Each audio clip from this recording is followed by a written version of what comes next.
आज अंतर्राष्ट्रीय राजनीति के अर्थ एवं क्षेत्र पर अपन चर्चा करेंगे। मैं डॉक्टर निशा शर्मा आज आप लोगों को इंटरनेशनल पॉलिटिक्स का डेफिनेशन और उसके क्षेत्र के बारे में बताऊंगी। सबसे पहले हमको ये जानना है कि अंतर्राष्ट्रीय राजनीति होता क्या है। तो अंतर्राष्ट्रीय राजनीति को समझने के पहले हमको राजनीति समझ लेना चाहिए। राजनीति का ये अर्थ है कि दो राज्यों के बीच में आपसी जो लेन देन की प्रक्रिया होती है, जो सांस्कृतिक संबंध होते हैं, उसको राजनीति का नाम दिया गया है और यही इसका विकसित रूप अंतर्राष्ट्रीय राजनीति कहा जाता है। इसको समझने के पहले भी हमको ये जान लेना जरूरी है कि हमको यदि विश्व राजनीति या विश्व पर हम नज़र डालते हैं तो हमको 4 प्रकार के देश देखने को मिलते हैं, जिसको मैं आपको एक डायग्राम के द्वारा समझा रही हूँ। ये देखिए, ये है 4 प्रकार के देश हैं। ये विकसित राष्ट्र है। विकसित राष्ट्र में अमेरिका, ब्रिटेन, फ्रांस, चीन और रूस। विकासशील राष्ट्र में भारत, श्रीलंका, नेपाल, पाकिस्तान, ये सब देश आएंगे। अविकसित राष्ट्र में जो स्वतंत्र होने की प्रक्रिया में संलग्न है, साइप्रस वगैरह, ये राष्ट्र आएंगे। पिछड़े राष्ट्र में अफ्रीका एवं अन्य राष्ट्र आते हैं, जहाँ पर अभी किसी भी प्रकार की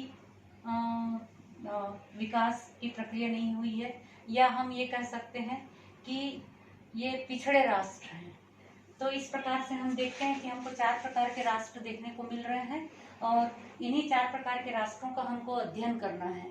तो अंतर्राष्ट्रीय राजनीति का अर्थ समझने के लिए सबसे पहले हमको ये देखना होगा कि अंतर्राष्ट्रीय राजनीति में इसका अर्थ क्या है। तो स्प्राउट के अनुसार है स्प्राउट के अनुसार स्वतंत्र राजनीतिक समुदायों अर्थात राज्यों के अपने अपने उद्देश्यों अथवा हितों के आपसी विरोध प्रतिरोध का संघर्ष ही अंतर्राष्ट्रीय राजनीति है। रोजनाव के अनुसार अंतर्राष्ट्रीय राजनीति अंतर्राष्ट्रीय संबंधों का एक महत्वपूर्ण उपखंड है। थॉमसन के अनुसार राष्ट्रों के बीच छिड़ी प्रतिस्पर्धा के साथ साथ उनके संबंधों को सुधारने एवं बिगाड़ने वाली परिस्थितियों एवं संस्थाओं के अध्ययन को अंतर्राष्ट्रीय राजनीति कहते हैं। इसके अलावा हम देखते हैं कि हमको अंतर्राष्ट्रीय राजनीति के अर्थ को तो हम समझ रहे हैं, लेकिन हमारे लिए इसका महत्व क्या है कि अंतर्राष्ट्रीय राजनीति का अध्ययन, इसका महत्व क्या है। तो पहला है अंतर्राष्ट्रीय समस्याओं का समाधान खोजना। हम देख रहे हैं कि आज विश्व में कई प्रकार की समस्याएं हैं। एक उदाहरण के लिए मैं आपको कोविड-19 का उदाहरण दूंगी कि ये आज विश्व समस्या के रूप में उभर कर सामने आया है और इसको पूरे विश्व के समुदाय आपस में निपटाने के लिए सौहार्दपूर्ण दृष्टिकोण अपना रहे हैं। दूसरा है विश्व राजनीति के आधारभूत तत्वों से परिचित होना। विश्व राजनीति के आधारभूत तत्वों का तात्पर्य ये है कि वहाँ पर किस प्रकार से शासन चलाया जा रहा है, वहाँ पर किसकी सरकार है, किस प्रकार की व्यवस्था है, ये सब आधारभूत तत्व वहाँ के नागरिकों को कैसा कैसा किस प्रकार की सुविधाएं दी जा रही है और किस प्रकार से वो नियमों का पालन करते हैं और करवाया जाता है शासन के द्वारा, ये आधारभूत तत्व हैं। तीसरा है विश्व शांति का आधार तैयार करना। आज हम देख रहे हैं कि कोविड-19 जो है वो महामारी के रूप में उभर कर सामने आया है और इससे विश्व समुदाय में ये बात सामने आई है कि ये वायरस को फैलाया गया है, जबकि हम देख रहे हैं कि विश्व शांति के आधार को तैयार करने के लिए सभी समुदाय के लोग, विश्व के जितने भी समुदाय के लोग हैं, सभी इसको शांतिपूर्ण ढंग से निपटाने का प्रयास कर रहे हैं। इसके अलावा महत्व ये है कि विश्व सरकार की पृष्ठभूमि तैयार करना। आज हम लोग देखते हैं कि विश्व में कौन सी सरकार है या कौन सा ऐसा देश है जो कि सुप्रीमो कहलाता है। तो सबके मुंह से एक ही बात निकलती है कि अमेरिका ही है जो कि सर्वोच्च शक्तिशाली देश है, लेकिन इसके अलावा भी ऐसे भी देश हैं, जैसे हम भारत को लेते हैं। भारत भी आज एक शक्तिशाली राष्ट्र के रूप में उभर कर सामने आ रहा है। इसके अलावा हम देखेंगे नेक्स्ट पॉइंट कि विश्व सरकार विदेश नीति का अध्ययन करना। तो इसमें हम विदेश नीति का अध्ययन तो करते हैं। आज जब भारत में जब लोकसभा का चुनाव हुआ, उसके बाद माननीय प्रधानमंत्री के रूप में हमारे सामने नरेंद्र मोदी जी सामने आए और उन्होंने विश्व भ्रमण किया और विदेश नीति के निर्माण में उनका सराहनीय सहयोग रहा और आज देखते हैं कि भारत का जो नाम हो रहा है वो विश्व में सराहनीय है। नेक्स्ट पॉइंट है शक्ति संघर्ष की राजनीति का अध्ययन। ये प्राचीन काल से चला आ रहा है कि जो राजनीति होती है वो शक्ति का संघर्ष है और वही शक्ति संघर्ष आज भी हमको देखने को मिलता है। आज जबकि हम कहते हैं कि अमेरिका सुप्रीमो है, लेकिन कोविड-19 के आधार पे हम ये कह सकते हैं कि चीन ये चाहता है कि वो वायरस फैला के पूरे विश्व में अपनी सत्ता को स्थापित करे। तो ये सारी चीजें हैं जो इसका महत्व को दर्शाती है। इसके अलावा हम देखेंगे कि इसके अर्थ के लिए हम जाएंगे कि राजनीति का पहला पॉइंट है कि राजनीति का शक्ति के रूप में घनिष्ठ संबंध। अंतर्राष्ट्रीय राजनीति में हम देखते हैं कि जिन देशों के बीच में आपसी घनिष्ठ संबंध रहते हैं उसे काफी विकास करने में काफी सहायता मिलती है और इसका प्रभाव मानवीय तत्वों पर भी पड़ता है और मानवीय भावनाओं पर भी इसका प्रभाव हमको देखने को मिलता है। दूसरी बात है कि राजनीति में, अंतर्राष्ट्रीय राजनीति में विभिन्न समूहों के लिए अधिक से अधिक लाभ एवं सुविधाओं को ध्यान में रखा जाता है। तीसरा है राष्ट्रीय स्तर पर सत्ता प्राप्ति का एक प्रमुख स्रोत माना गया है। चौथा है राज्यों के बीच में जो प्रतिस्पर्धा होती है वो संघर्ष हमको देखने को इसमें नहीं मिलता।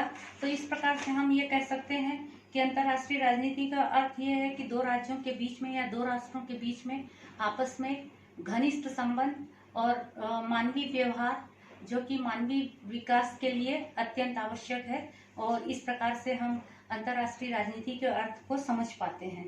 इसके बाद अब मैं बताना चाहूंगी कि अंतर्राष्ट्रीय राजनीति का क्षेत्र कितना व्यापक है। तो पहला हम इस पॉइंट पे ध्यान देंगे कि अंतर्राष्ट्रीय राजनीति के प्रधान पात्र जो होते हैं वो राज्य होते हैं। अंतर्राष्ट्रीय राजनीति में हम देखते हैं कि आज अंतर्राष्ट्रीय स्तर पर संयुक्त राष्ट्र संघ का गठन किया गया और संयुक्त राष्ट्र संघ में विभिन्न राज्यों का उसमें सदस्यता ग्रहण की। तो इस प्रकार से अंतर्राष्ट्रीय राजनीति का जो प्रधान पात्र है वो राज्य है। दूसरा है अंतर्राष्ट्रीय राजनीति शक्ति पर बल देता है। ये बात सही है कि शक्ति सभी जगह महत्वपूर्ण होती है, चाहे वो राज्य की हो या अंतर्राष्ट्रीय राजनीति के आधार पे हम देखते हैं तो भी हमको शक्ति सबसे महत्वपूर्ण और शक्ति केंद्रित कार्य ही हमको संपादित करने पड़ते हैं। तीसरा है अंतर्राष्ट्रीय राजनीतिक संस्था तथा संगठन का अध्ययन। हम देख रहे हैं कि आज जो प्रजातंत्र है वो एक फैशन के रूप में अपनाया जा रहा है देशों के द्वारा और उसकी जो शासन व्यवस्था है वो उसी के अनुरूप चलाने की कोशिश की जाती है कि व्यक्ति को अधिक से अधिक प्रतिनिधित्व मिले और अधिक से अधिक जन समुदाय की सहभागिता हो।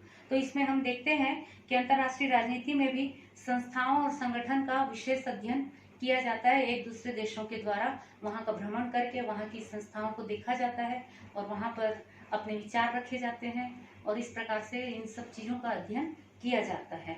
नेक्स्ट पॉइंट है कि युद्ध व शक्ति की गतिविधियों के युद्ध एवं शांति की गतिविधियों के अध्ययन पर बल देता है। आज हम देख रहे हैं कि जो अंतर्राष्ट्रीय राजनीतिक परिदृश्य है वो युद्ध हो या शांति की गतिविधियां हो उसके अध्ययन पर बल देता है। चाहे वो ऐसी महामारी हो, अंतर्राष्ट्रीय महामारी जैसा कोविड-19 हुआ जिसमें हम देखते हैं कि इसमें भी शांतिपूर्वक और उसका समाधान निकालने की कोशिश की जा रही है। इस पे अधिक से अधिक रिसर्च हो रहे हैं और इसका समाधान किस प्रकार से निकले और भविष्य में इसका क्या प्रभाव पड़ेगा इस पर भी जोर दिया जा रहा है। नेक्स्ट पॉइंट है कि विदेश नीति के निर्माण की प्रक्रिया का ये एक आवश्यक तत्व है। तो हम देखते हैं कि जब दो देशों के बीच में संबंध कायम होते हैं तो नीतियों का निर्माण होता है और जब नीतियों का निर्माण होता है तो विदेशी संबंध स्थापित होते हैं और इसी को हम विदेश नीति का नाम देते हैं। इसके अलावा हम देखते हैं कि अंतर्राष्ट्रीय कानून के अध्ययन पर भी बल दिया जाता है। आज प्रत्येक देश के द्वारा जो भी कार्य किया जाता है वो को ध्यान में रखकर किया जाता है कि इसका अंतर्राष्ट्रीय कानून पर क्या प्रभाव पड़ेगा और इसका दूरगामी परिणाम क्या होगा। नेक्स्ट है कि विदेशी व्यापार एवं अंतर्राष्ट्रीय आर्थिक संगठनों का अध्ययन। हम देख रहे हैं कि आज पूरा जो विश्व है वो ग्लोबलाइजेशन हो गया है। कोई भी मनुष्य या राज्य अकेले रहकर अपना विकास नहीं कर सकता, लेकिन जहां हम विश्व समुदाय की बात करते हैं या विश्व व्यापार की बात करते हैं तो हर देश किसी न किसी रूप में एक दूसरे से जुड़े हुए हैं और अंतर्राष्ट्रीय आर्थिक संस्थाओं का और संगठनों का भी निर्माण किया जाता है उसी उद्देश्य को पूर्ण करने के लिए। और इस प्रकार से हम देखते हैं कि अंतर्राष्ट्रीय राजनीति का संपूर्ण विकास होता है और इसका प्रभाव जन समुदाय पर हमको देखने को मिलता है कि उस देश की राजनीति इस प्रकार से है, वहाँ के नागरिकों को इतनी सुविधाएं दी गई हैं, वहाँ के नागरिकों को इतना मूलभूत ध्यान रखा जाता है, उनकी आवश्यकताओं को ध्यान में रखा जाता है और सरकार के द्वारा उसको पूरा किया जाता है। इन सारी बातों का ध्यान दिया जाता है। Thank you.